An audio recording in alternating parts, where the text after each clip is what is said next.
भूतपूर्व सैनिक सुनील फौजी के परिवार में अधिकांश सदस्य फौज में बाहर रहते हैं। सुनील फौजी का एकमात्र भाई अपने गृह गांव इतिहार गांव में निवास करता है, आटा चक्की चलाता है और अपना जीवन यापन करता है। कुछ लोग अनावश्यक रूप से उन्हें परेशान किया जा रहा है। कुछ महीने पहले ट्रांसफार्मर से बिजली के तारों को काट दिया गया, तब उनका छोटा भाई अनिल तार को जोड़ने के लिए ट्रांसफार्मर के पास पहुंच गया तो असामाजिक तत्वों द्वारा गुंडागर्दी दिखाते हुए तार को नहीं जोड़ने दिया गया, जिसकी शिकायत पवई थाना प्रभारी और बिजली विभाग का एफआईआर संबंधी पत्र को नजरअंदाज कर दिया गया। इसी के परिणाम स्वरूप आरोपियों के हौसले बुलंद हो गए। पुनः एक बार फिर से ट्रांसफार्मर से दिन दहाड़ी केबल काट दी गई, पर पवई थाना प्रभारी ने आरोपियों को थाना बुलाकर समझा बुझाकर कार्य वहीं का जगह उन्हें सम्मानपूर्वक छोड़ दिया गया। ऐसे में थाना प्रभारी से स्थानीय लोगों का उठा भरोसा। पीड़ित परिवार जल्द चंबल संभाग आईजी से करेगा मुलाकात। आप वही लोग किस लिए आए हैं? ओके, सबसे पहले मैं सूबेदार मेजर रिटायर राकेश सिंह कुशवाहा, जिला अध्यक्ष पूर्व सैनिक संघ भिंड। हमारे जो सुनील फौजी है ये एतिहार के हैं। इनका मकान जो है ना अपने एतिहार में बना हुआ है और इनके जो भाई वगैरह हैं ये सब एतिहार में रहते हैं। इन्होंने अपना कुछ फ्लावर मिल वगैरह वहाँ पे गांव में खोल रखा है। उसके लिए इन्होंने पर्सनल अपनी विद्युत जो डीपी है वो रखवा रखी है।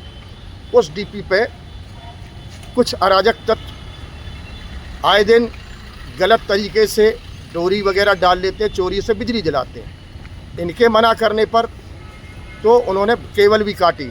पहले भी थाना प्रभारी पावई को इन्होंने अपने रिपोर्ट की तो उन्होंने थोड़ा बहुत उसको डांट डूट मार के छोड़ छाड़ दिया। इसके बाद में 2-3 महीने बाद फिर उसने अभी तो केबल काट ली।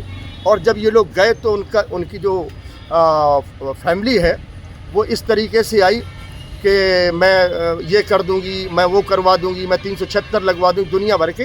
तो जब मेरे को इन्होंने फ़ोन किया एक जिला अध्यक्ष होने के नाते, तो मैंने इनको बोला आप उनसे कोई बातचीत नहीं करना, आप सीधा आ जाओ।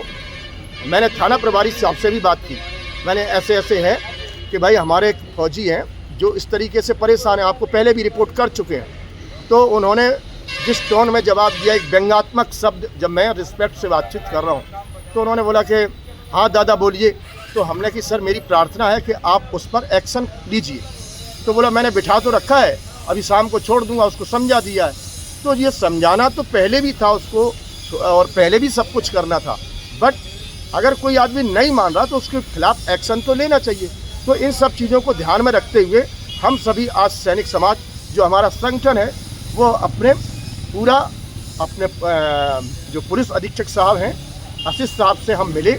उन्होंने हमें पूर्ण आश्वासन दिया और तुरंत उन्होंने थाना प्रभारी पावई से बात की कि हमारे पास में सभी सैनिक आए हुए हैं, आप इस पर एक्शन लो। तो उन्होंने भरोसा जताया है कि अब दोबारा कभी केबल नहीं काटेंगे। अगर ऐसा होता है तो उनके साथ में बिल्कुल संविधान तरीके से कार्रवाई की जाएगी। और इनकी केबल के लिए है, मैंने इनको बता दिया, जो केबल काट के उसने रख ली है केबल इनको बता दिया है कि आप थाना प्रभारी साहब से मिलना और वो केबल वापस दिलवाएंगे, ठीक है ना। और ये कार्रवाई दोबारा नहीं होनी चाहिए। जबकि ये एक समाज सेवी है, सुनील फौजी काफ़ी समाज सेवा कर रहे हैं। इनका बेटा अपना इंडियन आर्मी में अपने अधिकारी हैं और इन्होंने अपने बलिदान भी दिया है। तो मैं समझता हूँ, और ये बेचारे खुद भी ब्लड कैंसर के से पीड़ित हैं। ये कभी किसी से कुछ बोलते नहीं, इतने अच्छे। और इस तरीके से अगर किसी के साथ में होता, चाहे वो किसी के साथ में हो, अगर इस तरीके से ये बातचीत होती है तो मैं उचित नहीं समझता हूँ। इसके लिए हम लोग क्या है, हम लोग अनुशासित हैं, हम एक सैनिक हैं। हमारा काम नहीं है किसी से झगड़ा करना, हमारा काम है प्रशासन का सहारा लेना, चाहे वो किसी भी विभाग से हो। इसलिए हम सभी लोग आज इकट्ठे होकर के अपने एसपी साहब से मिले थे। उन्होंने तुरंत कार्रवाई की और पूरा आश्वासन दिया है। इसी के साथ जय हिंद, जय भारत, जय मध्य प्रदेश। क्या नाम है तुम्हारा? अनिल कुमार शर्मा। क्या है मामला पूरा? मामला ये है कि अपन फ्लोर मिल का कनेक्शन दिए, चक्की लगाए हैं जी तो उसके लिए ट्रांसफार्मर रखा है जी रोड के बगल से। तो वहाँ से अपनी केबल डरी हुई है। तो वो राम किशोर कुशवाहा और सुवाराम कुशवाहा वो क्या है, केबल हमारी काट देते हैं, चलने नहीं देते। कितनी बार काट चुके हैं? करीबन 5-6 बार काट चुकी है। अब क्या किया है आपने? अब फिर मजबूरी में होकर मैंने बिजली विभाग गए, उनको आवेदन दिया, अवगत कराया है विभाग को कि साहब हमारी ये लाइन जुड़वाओ। जब हम जाते हैं तो वो लड़ने के लिए तैयार हो जाते हैं, छत पे चढ़ जाते हैं, ईंट पट्टा करने लगते हैं। कोई बिजली विभाग का कर्मचारी गया था क्या? कर्मचारी कल शाम को गया था तो उनके साथ में भी उन्होंने वही गाली गलौज किया, ज़्यादा चला गया वो। और वो पुलिस वालों को आपने? हाँ, मैंने पावई थाने गया तो वहाँ भी उनको आवेदन दिया है और बोला है साहब से कि आप कार्रवाई देखो।